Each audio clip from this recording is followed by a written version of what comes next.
Hey, welcome back everybody. Today I'm gonna be playing a little bit of farmer. So I want to just kind of show you guys what my plan is here. I've got 10 bushels, so 560 pounds of rye and an earthway spreader that we are gonna spread throughout our standing bean field. So stay tuned, I'll show you guys kind of what my game plan is and kind of how we've got the farm set up for this hunting season.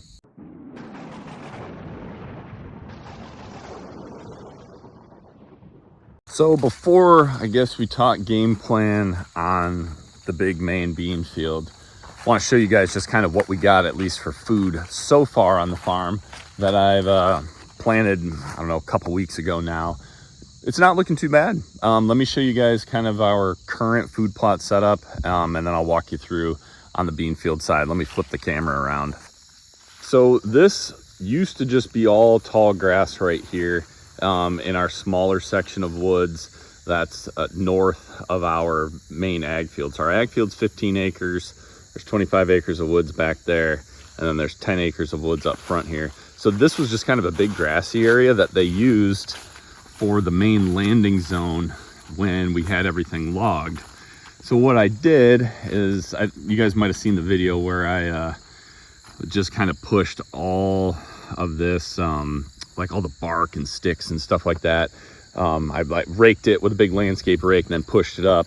I figured I might as well plant this area. You guys will see there's a couple, there's a bunch of this pad, this old concrete pad I knew about. There's another one here. There's like a old block foundation here, and then there's actually where there is some rye growing, or rye and clover growing, there's another pad right here. You can see there's some spots where there is not a lot of germination. There's still a bunch of rye. I can even see still some like blue clover seeds and stuff that haven't quite got going yet. But overall, this doesn't look too bad. I wanted to get something in here just to, you know, make this not just a big grassy area. Again, it would be nice to have this be some kind of a food plot, but I know between the loggers driving over this, moving logs, a bunch of stuff, and then what I raked up, there's a lot of there's definitely a lot of like topsoil and stuff missing, and the soil, you know, is doing okay for what it was used for. I mean, there's a decent amount of rye. It looks really good down here, you know, and kind of the lower stuff, and a lot of this other seed, maybe it'll germinate, maybe it won't, but overall it's not too bad. We've got a pear tree there, and then there's my ram blind. So my ram blind got set up so we can shoot both this food plot as well as the big main ag field, and we're kind of linking into what is a small little clover plot that we planted last year as a clover and rye, and then I've just been maintaining the clover portion of it that wraps around back in there a little bit. So this is kind of our biggest food plot, I guess, and it's not real big. I can send you, or I'll bring up a couple of videos here too, with the two corners back by the main woods of the ag field are also pretty like open and rounded out. So I planted those last year in rye and clover, and this year the clover there looks phenomenal. Another spot we'll walk over there and kind of talk is there's a power line that runs really close. It's just off the road. There's maybe like, I don't know, 10 yards of brush and stuff from the road to this power line. And that was also just kind of a big grassy area, but a lot of deer will cross the road. Like, there's some very defined road crossings and stuff. And so what I decided to do, I made this little trail back here, and I wanted just kind of a really easy, like super low impact food plot and just area to hunt, knowing that there's a lot of deer that go back and forth across the road right at first light, right at last light. I kind of wanted to just give them something to hold up a little bit, or we get a lot of east-west travel here too, like literally right by our entry. There's always deer tracks, there's always deer right up by the road. So I had mowed this all throughout the summer, just kind of maintaining it, and then I planted this with clover and rye, and this looks actually really good. I'm really happy with how this is coming up. It's just kind of a strip. I mean, it's not real wide here, but it kind of bubbles out in 2 spots. And this one, there was nothing logging wise that was done here. This was just me mowing it. And man, there was you can kind of see, there's some pretty dense thatch from me mowing, maintaining, spraying, all that stuff. I mean, this is what it looked like. So what I did after I was done with the landscape rake over cleaning stuff up by the big main logging landing is I just took that rake and I just kind of scratched all this, just kind of tried to loosen up, you know, a little bit, all of this thatch. And boy, this really turned out well, especially with us not getting hardly any rain. We've got rain coming tomorrow, which is why I want to plant some more rye today. But all of this germination is just from the moisture holding ability of all that kind of thatch and stuff from the morning dews, or like the little bit of, you know, showers we've gotten occasionally. So I'm really happy with how this turned out. That I'm glad I didn't rake a whole bunch of it. I kind of thought having some kind of a mulch layer through here would be good if I could just scratch it just a little bit and get seeds down under it.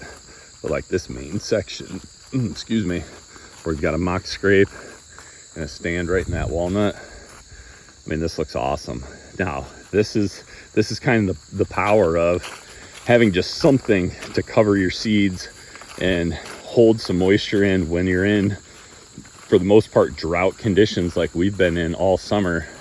Like, this is growing, and for the most part, much more lush, dense, good growth. It's also more shaded here than the big main front plot.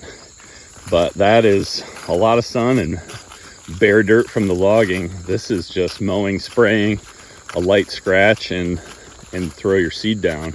All right, so after that little tour, now let me explain the game plan for all of this rye. So as many of you guys know, like, bean fields don't offer a whole heck of a lot after they're harvested. And so we have leased the entire field to our farmer. I didn't buy back any crop or anything like that.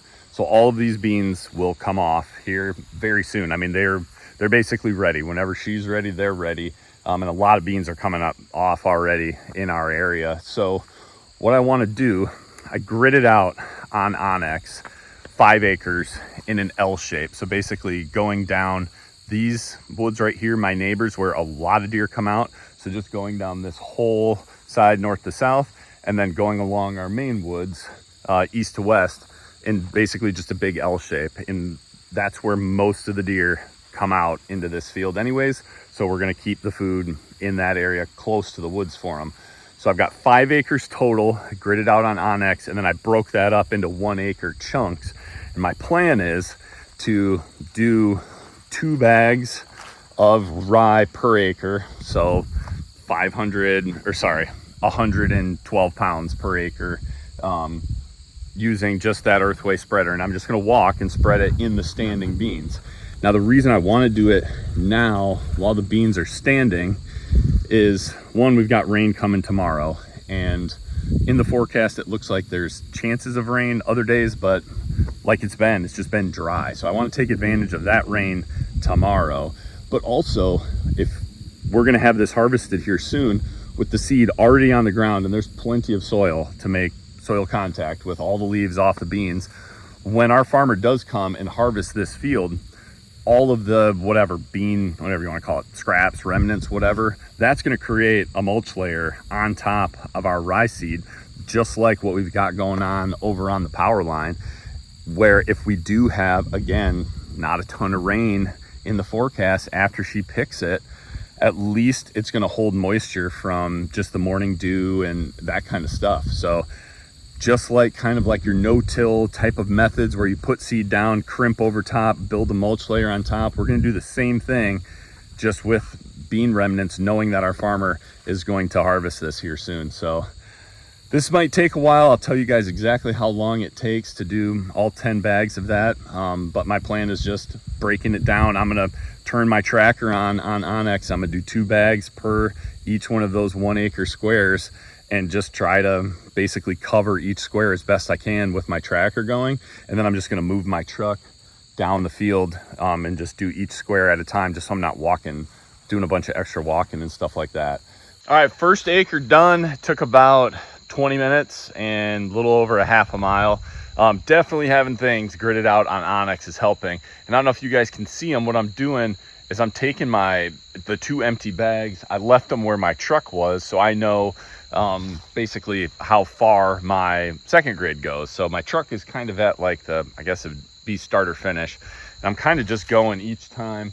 It takes about 2.5 full earthways per bag.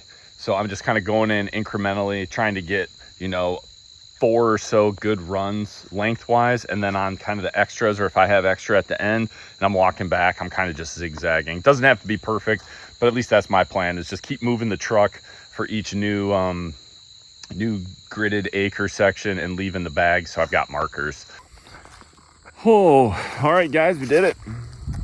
2.5 hours, 3.4 miles to spread 560 pounds of rye over a 5 acre-ish section. I think it turned out pretty good. It was definitely nice using Onyx with the tracker, with my mapped out stuff, just to get, a pretty decent coverage everywhere. But yeah, I'm happy with it. Now we'll see kind of how this stuff grows.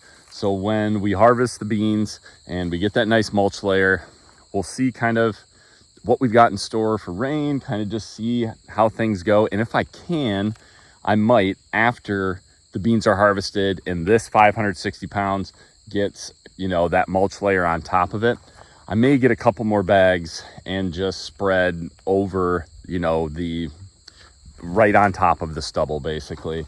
We'll see what I've got for time. We'll see what the weather looks like. We'll be into hunting season probably at that point, so it'll depend on if I want to do that or not. But I think that's probably the best thing to do, is to get a little bit more once the beans are down and put it right over top of that stubble. But we'll see if we've got time. And today is actually the early doe season, so we're gonna be out here in a couple hours. Again, I'm gonna run back home, take care of a couple things. It'll be interesting to see how the deer react to a whole bunch of human scent in the field. But the wind is actually really good. It's a southeast wind. We can hunt like just about anywhere on this field with a southeast wind. And we'll see if we can pop a doe tonight. But thank you guys for checking this out. I'll keep you posted on how it works. If you've done it before, please post down in the comments below. Let me know how that, this type of thing turned out for you, adding some food to what will soon be a harvested bean field. But I hope you guys have a wonderful weekend. Be safe. God bless. And remember, be a sportsman, make a sportsman.